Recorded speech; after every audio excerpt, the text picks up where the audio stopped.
Versi X-nya nggak nongol, malah versi Lite-nya yang nongol. Kira-kira bakal sebagus apa ya HP ini? Buat jawabannya lo tinggal duduk manis, siapin cemilan, dan tonton video ini sampai habis bareng gue Dendi. Dan langsung aja kita mulai videonya. Let's go! iQOO Z10 Lite. Ya, pertama kali dikabarin kalau iQOO bakal nge-launching HP ini, jujur aja gue lumayan kaget ya. Karena pas pegang HP-nya dan lihat desain dan specs-nya, lah kok beda sama Z10 Lite versi global. Apakah HP ini cuma dijual di Indonesia? Terlepas dari semua itu, menurut gue iQOO Z10 Lite ngasih specs yang oke nih buat di kelasan harga 2 jutaan. Tapi kalau kepo sama harga lengkapnya, boleh langsung cek di kolom deskripsi ya. Sekalian subscribe juga kalau nggak keberatan. Thank you cuy.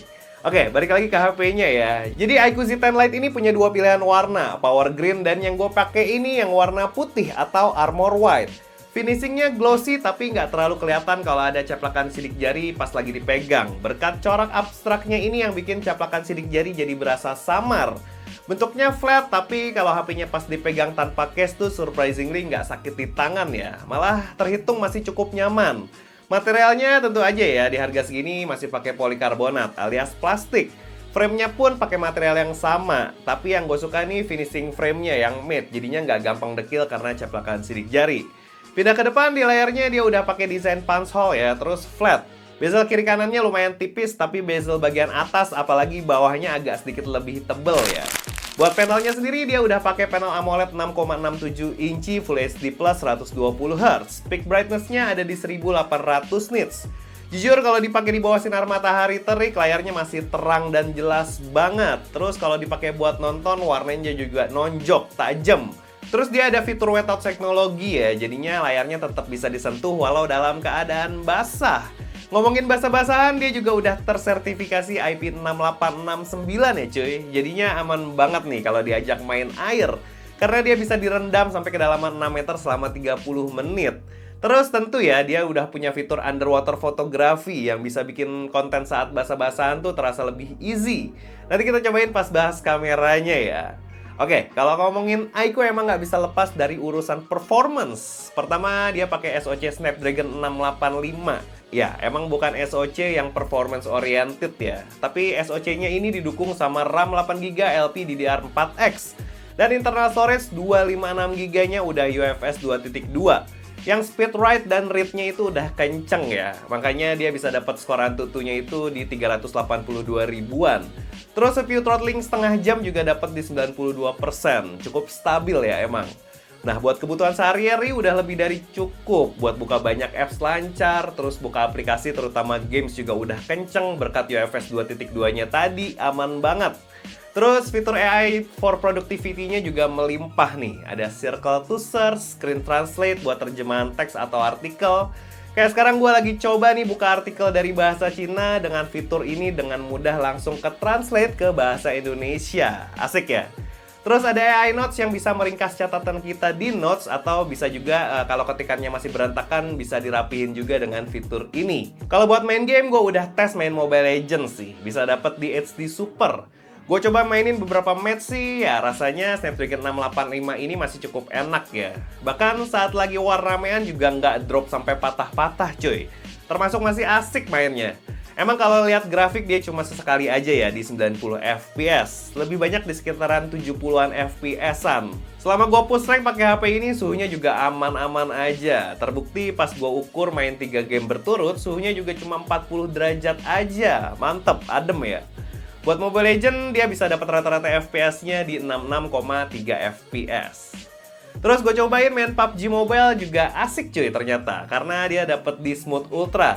Pas main experience-nya cukup enak sih buat ukuran SoC low power kayak gini ya. Kalau lihat grafiknya dia cukup stabil dan mentok ya di 40 fps. Terus karena SoC low power, suhu yang dihasilkan SoC-nya saat main game juga nggak sampai yang panas. Tangan masih aman banget saat main game ini. Nice.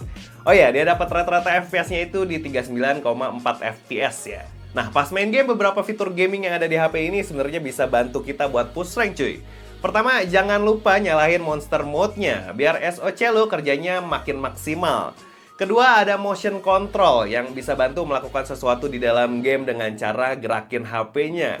Contoh ini gue coba shake bagian HP-nya yang sebelah kanan buat reload senjata. Jadi nggak ribet ya sentuh-sentuh layar pas lagi reload senjatanya tadi.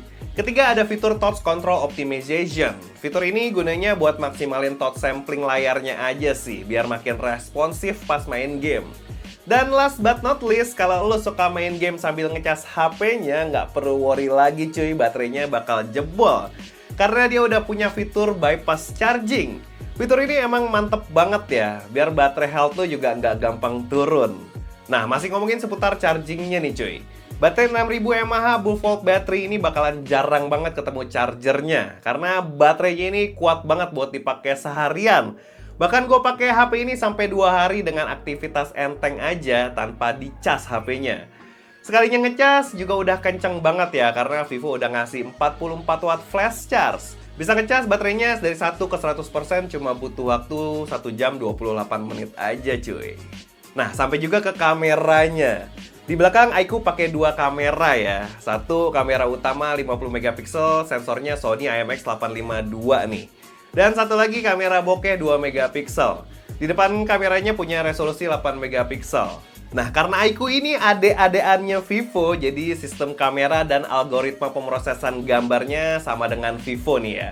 Kelihatan juga kalau di kondisi cukup cahaya, hasil fotonya mirip-mirip sama Vivo ya. Surprisingly cukup oke.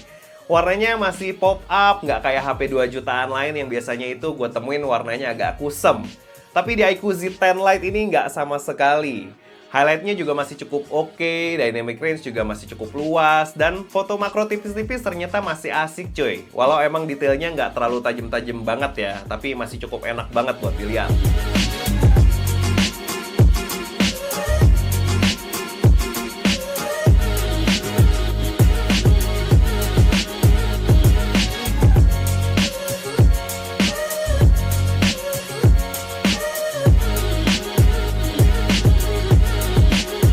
Yang agak kurang sih di kamera selfie-nya aja nih, karena cuma 8 megapiksel, jadinya ekspektasi gue bener-bener harus diturunin banget ya.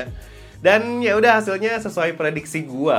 Walau masih bisa ngasih warna yang cukup, tapi buat detailnya itu rada kurang tajam ya. Bahkan kalau fotonya di zoom sampai ada kayak kesan cat air. Kalau buat dynamic range-nya ya selayak HP 2 jutaan aja lah ya. Emang masih belum bisa nangkap HDR yang luas. Ditambah, asiknya ini lo bisa seneng-seneng pakai fitur underwater fotografinya di sini cuy. Sayang banget ya, gue belum sempat ajak HP ini buat berenang. Tapi beberapa sampel foto di sini semoga bisa menggambarkan fun-nya pakai fitur ini pas lagi main air.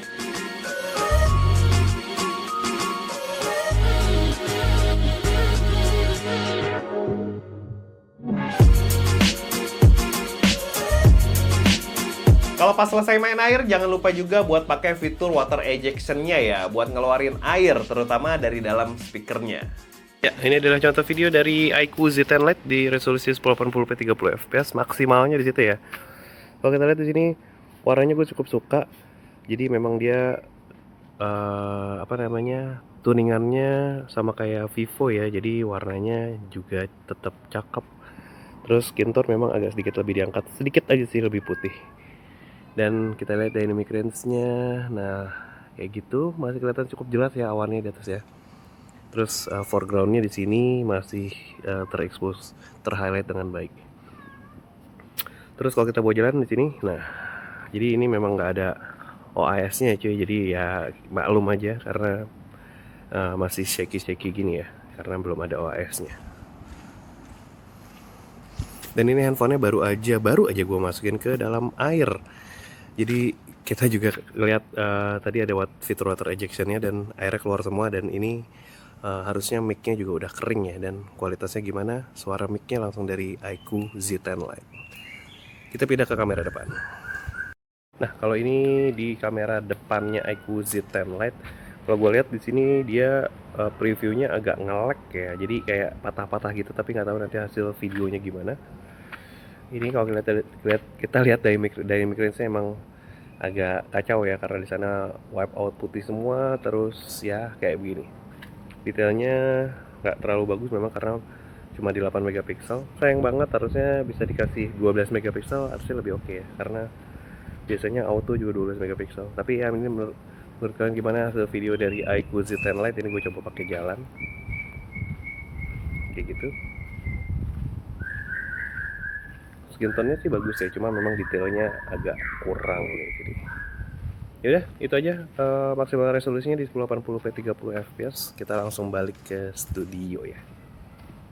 So, menurut gua iQOO Z10 Lite emang bukan buat orang dengan performance oriented ya. Justru funnya itu karena dia punya beberapa fitur gaming yang bisa ngebantu kita buat push rank. Terutama fitur bypass chargingnya ini sih yang pasti banget sering kepake buat para gamers. Terus layarnya juga udah terang dan kinclong ya. Baterainya juga gede disertain charger ngebut. Dan fitur AI-nya yang cukup ngebantu kita buat aktivitas sehari-hari.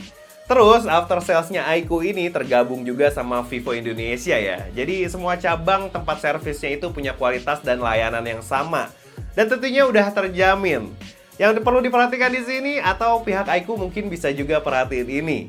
Soal penggunaan SoC Snapdragon 685 yang emang belum lama-lama banget ya umurnya. Tapi performance-nya emang masih agak di bawah kelasan harga segini ya. Tapi apapun itu, selama gue pakai iQOO Z10 Lite emang experience-nya cukup fun kok. Buat harganya dimulai dari 2,499 juta buat yang varian 8128. Satu lagi yang 8256 yang harganya 2.699.000. Dan ada juga berbagai promo yang dikasih iQOO buat kalian yang beli iQOO Z10 Lite selama bulan Agustus sampai September 2025 ya. Jadi bisa langsung aja cek link pembeliannya di kolom deskripsi sini atau di bawah sini juga ada. Dan ya udah, segitu aja review Techindo buat iQOO Z10 Lite. Makasih banget buat kalian yang nonton video ini dari awal sampai akhir. Jangan lupa like video ini kalau suka dan share video ini ke teman-teman kalian yang membutuhkan. Jangan lupa juga buat subscribe channel ini kalau belum, follow juga IG dan TikTok kita. Gue Didi pamit. Ciao. iQOO Z10 Lite. Subscribe jangan lupa.